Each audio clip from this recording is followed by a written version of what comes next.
What I've done is I've actually put together a presentation which sort of answers the question in the title, which is how to design and deliver sessions considering neurodiversity. The reason why is when I started at Ravensbourne, I struggled to understand the information that students were given and the digital platforms they were using. Considering this, I worked with the students to gain clarity. For example, together we'd go through a handbook, ask ourselves what makes sense and what doesn't, and then with the knowledge, I would redesign and deliver the information in a way that was easier to understand. I was creating presentations which I thought considered neurodiverse students, however, no research was actually done. My research was through asking students and being dyslexic, my own experience of digesting information. So essentially, one thing that I did learn through this process is it's important to print the content page for the students so they know what's happening throughout the presentation. What I've put together in this presentation is one is statistics, which basically explains why we need to consider neurodiverse students in our education. Two, and under that, how many neurodiverse people are there in the UK, the link between neurodiversity and creativity, how many neurodivergent people are in the creative economy, and then the next section, so there's 3 parts to this, and then the next section is what does a neurodiverse conscious education look like? So I researched and I found 5 ways educators can support neurodiversity in the classroom. I also found an interesting article on creating sensory conscious environments. And I also watched a really good video about neurodiversity and education, playing to our strengths, which is by Christy Hutton. And then lastly, I found a dyslexia-friendly style guide, which was really interesting because I didn't realise, but I was actually touching on quite a few parts, I think, just from being neurodiverse myself. And then 3, what I've done is I basically wanted to identify what was considerate of neurodiverse students in my teaching. So what I needed to include or deduct in my planning and teaching. And for that, I've also made another video basically going through my checklist in relationship to a presentation and a lesson that I had taught in Photoshop and Illustrator. So first of all, these are the statistics that I've collected. First of all, I was asking the question, how many neurodiverse people are there in the UK? And I found this on the ADHD Aware website. It is thought up to 15% of the population are thought to be neurodiverse. The remaining majority are neurotypical. And neurodiverse really encompasses quite a large amount of different abilities. So one is ADHD, one is dyslexia, one is dyspraxia, dyscalculia, autistic spectrum conditions, and Tourette's syndrome. And an additional -3% of the population are also known, 3% of the population are known to have generalised intellectual disabilities as well. Another thing to point out is that there are a lot of people who don't even get diagnosed with dyslexia, and it's not until they're in the workplace where they come to realise this.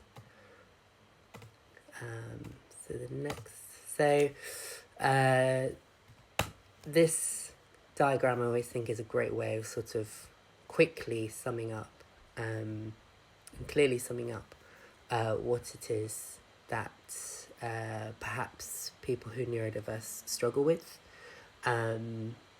The one that was really interesting for me was that just generally a lack of concentration overlaps for both ADHD students and dyslexic students, and that's definitely something I feel like I I'm challenged by, and I notice with a lot of my students it is the same. And then another thing that I wasn't aware of was the sensitivity that some students with dyspraxia or autism have towards light, noise, touch and temperature. I think this diagram is brilliant, and I think generally would be wonderful to show to students so they can sort of recognise perhaps that they are not alone with any of their neurodiversity. So I then was really keen to find the link between neurodiversity and creativity, and how we see neurodivergent people in the creative economy, what we tend to get challenged by, what are our strengths. I noticed that the link between neurodiversity and creativity is that for people who are neurodiverse, they're generally, it seems that neurodiverse individuals, due to the different wiring in the brain, have natural tendencies to perceive and process the world in a way that produces creative thoughts. A lot of people who are neurodiverse are very good at thinking outside the box. And I found this information all through glean.co. There's a brilliant article which talks about creativity and neurodiversity and the link between the two. The other thing that I found really fascinating was while approximately 14% of the population are neurodivergent, it is estimated that over 20% of the creative labour force are neurodiverse. So it really just goes to show that there are a lot of people who are neurodiverse working in the creative sector. The other thing that I was aware of is that large numbers of neurodiverse people have never been diagnosed. I touched on this briefly before, but I think sometimes it's the case that it's important to get that diagnosis so we are able to find coping strategies. It's often that neurodiverse people have moments where they can feel particularly overwhelmed or overstimulated, which makes it twice as difficult to achieve a task or a lesson. So what does a neurodiverse conscious education look like? So this was really interesting. So 5 ways educators can support neurodiversity in the classroom. One is familiarising yourself with their strengths and weaknesses. So in sessions, it's often really good before a session to gather any information that you can. Or the other option, if you're unable to do that at first meeting, is to just make sure that when planning a session that you allow enough time to take yourself around, to make some time to take yourself around the classroom so you can actually see how students are getting on, and gather any information that you can in order to support their learning. And one thing that was really interesting, and this was all from the Inner Drive website, 5 Ways to Support Neurodiversity, and I noticed that this information was everywhere. There was loads of websites that sort of showed the same thing about the 5 ways to educate and support neurodiverse students. But this particular one, familiarise yourself with the strengths and weaknesses, talks about this 4-step strategy that teachers should utilise. So they should assess, plan, do and review, which I think is really, really useful. The other thing that was very true that I read was that it's important to note that the needs of neurodiverse students change over time. So different strategies, so different pedagogies must be used in the classroom in order to support students. And that we must recognise that among neurodiverse students, we have different ways in which we learn. So ADHD students are more likely to want to stand or move around, whereas students with autism are likely to want routine and predictability.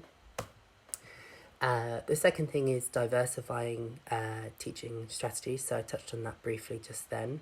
But teachers essentially should consider various methods of learning, and not to assume that everything that a student is going to be taking in is going to be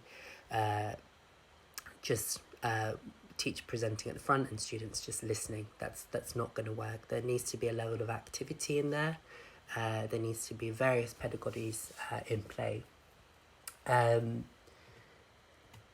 the next thing is presenting information in small chunks.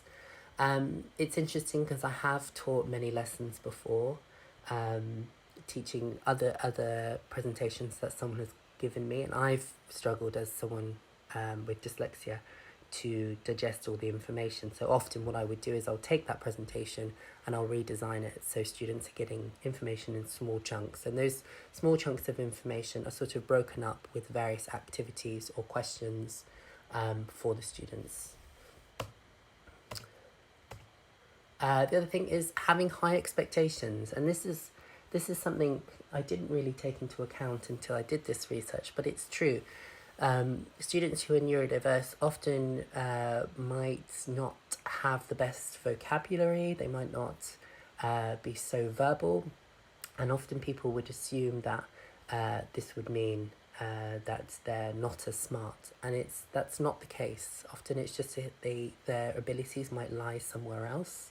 So it is important to be consistent and be clear in sessions, paying attention to a sense of routine, and to deliver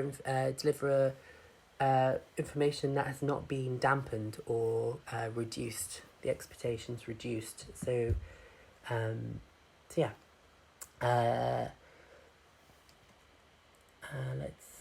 So having a short review of the previous lesson is always really useful.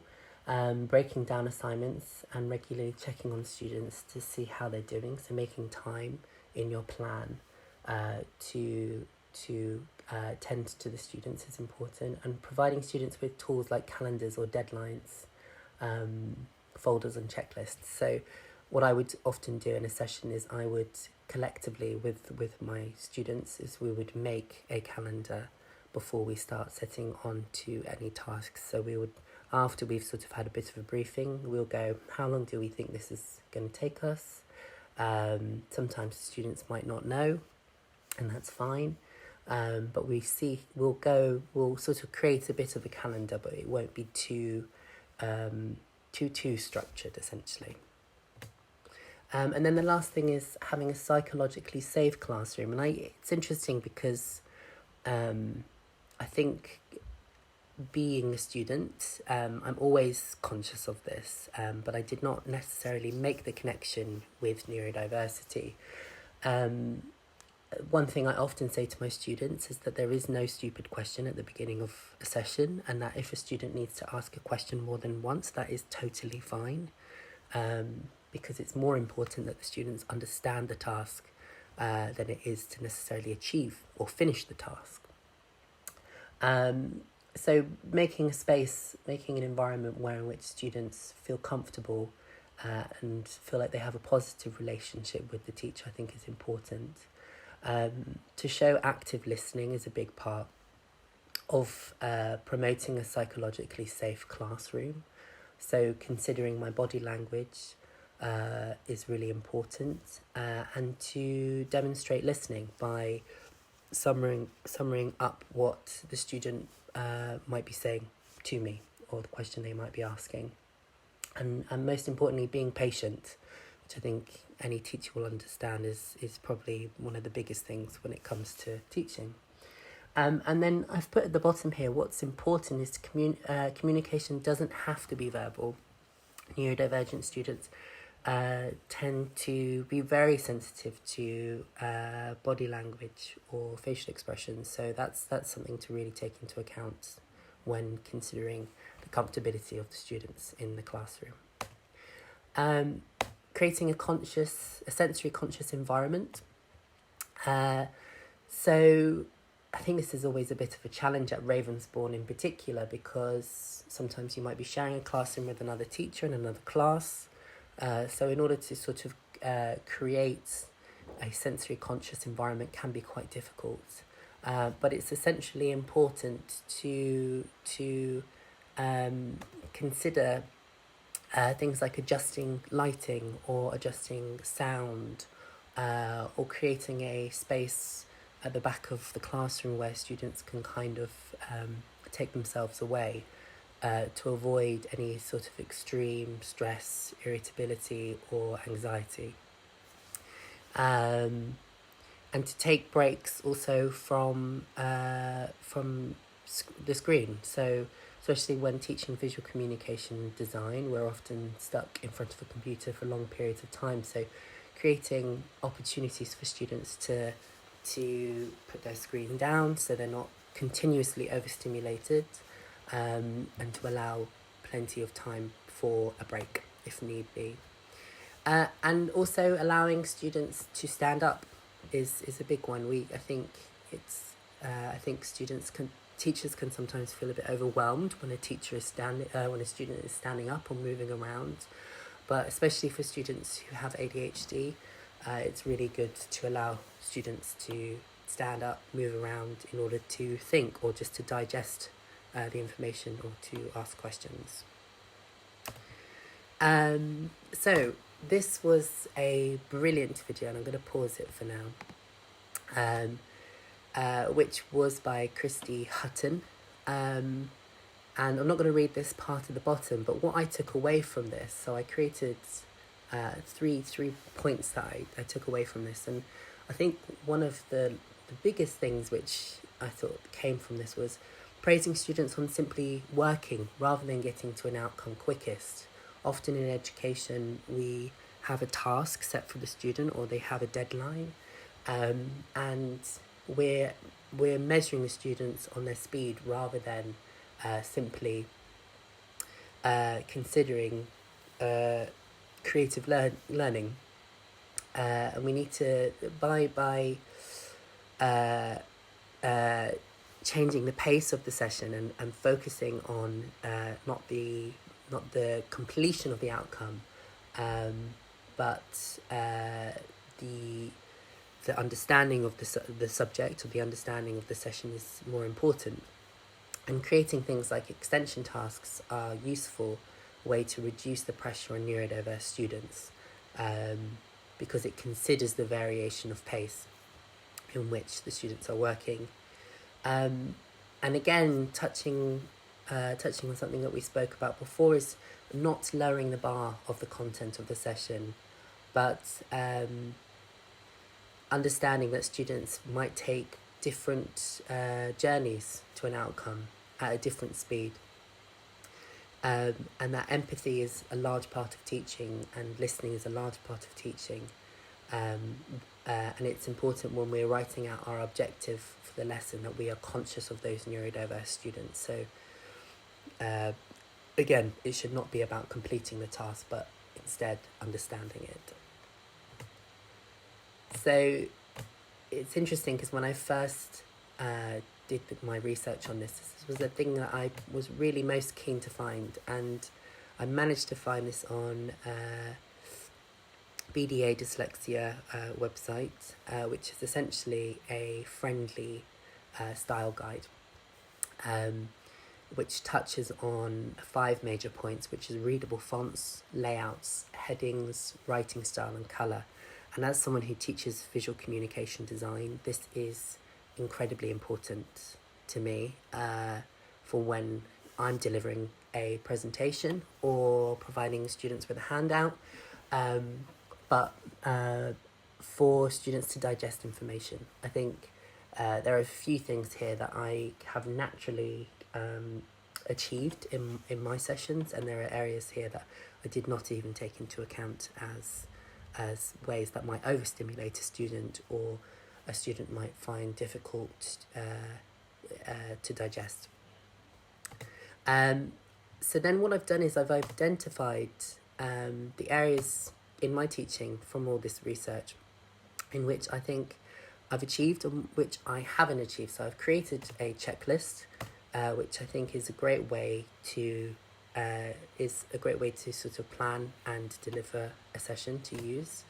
And I've simply just, made this checklist and crossed out what I think I haven't achieved and given a tick to the thing I have achieved. So what I've done is I'm going to create another video which goes into more detail on this, but this is what I've noticed to be the areas in which I need to essentially learn and improve on. So yeah, that's it. Thank you.